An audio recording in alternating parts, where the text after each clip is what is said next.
Hello everyone, I hope you all are doing great. In today's lecture, we will be talking about the meaning of staffing along with its importance. Although these two are not that important questions as other topics are in this chapter, but still they might come in the form of 1 marker or 3 marker category question. So first of all, what is the meaning of the word staffing? So staffing is basically keeping the positions filled in the organization. So we have vacancy in the organization.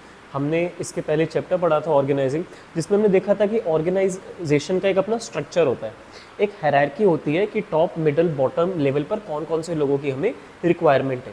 अब उन requirement को हमें field रखना है, vacancies को हमें खाली नहीं छोड़ के रखना कि लोग आने वाले टाइम में कभी आ जाएंगे, नहीं भी हैं तो कोई बात नहीं.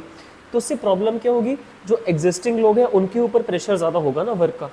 अब लोड तो उतना ही है, let's suppose we have a work load of 30 people and if we right now have 20 people in the organization, those who are working, so जो बाकी 10 लोगों की एक्टिविटीज़ हैं, जो 10 लोगों की ड्यूटीज़ हैं, वो मिल बांट कर इन 20 लोगों को ही करनी पड़ेगी.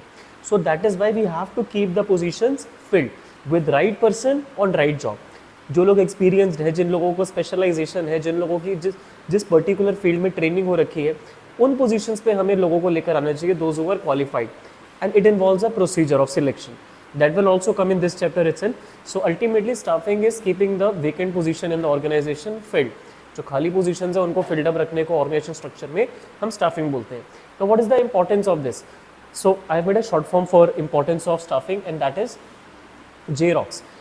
Now let's assume कि a person who has done MBA in sales get a job related to production.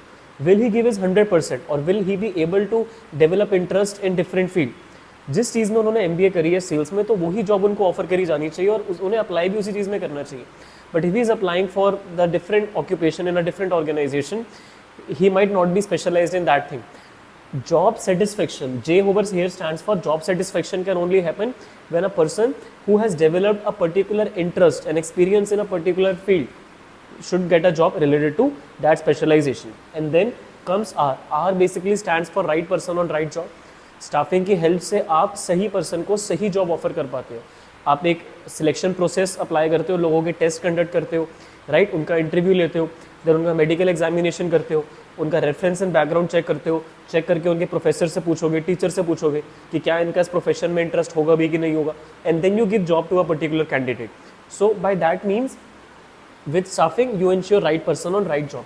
Then optimum utilisation of human resources. लोगों को अगर आपको सही तरीके से यूटिलाइज करना है, it can only happen when you are giving job to those who are experienced and those who are interested in performing that job.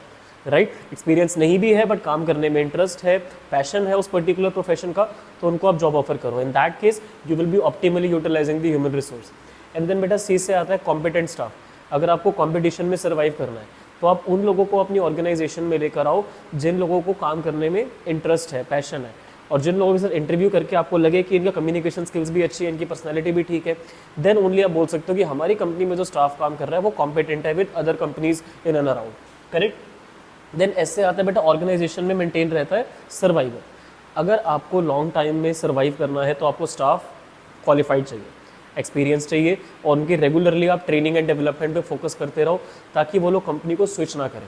जब तक ये कैंडिडेट को किसी ऑर्गेनाइजेशन में अपना फ्यूचर नज़र नहीं आएगा, वो कंपनी को चेंज करता रहेगा.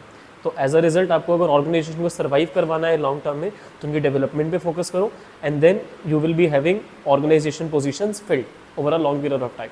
So these are the importance why staffing is important, and we have discussed the meaning of it. I believe both of them are clear to all of you. In next lecture we will be talking about the process of staffing, किस तरीके से हम staffing करते हैं. So that's it for this lecture. कोई doubt difficulty है तो comment section या Insta handle पे पूछ सकते हो. Thank you for listening to me so patiently. Have a nice day.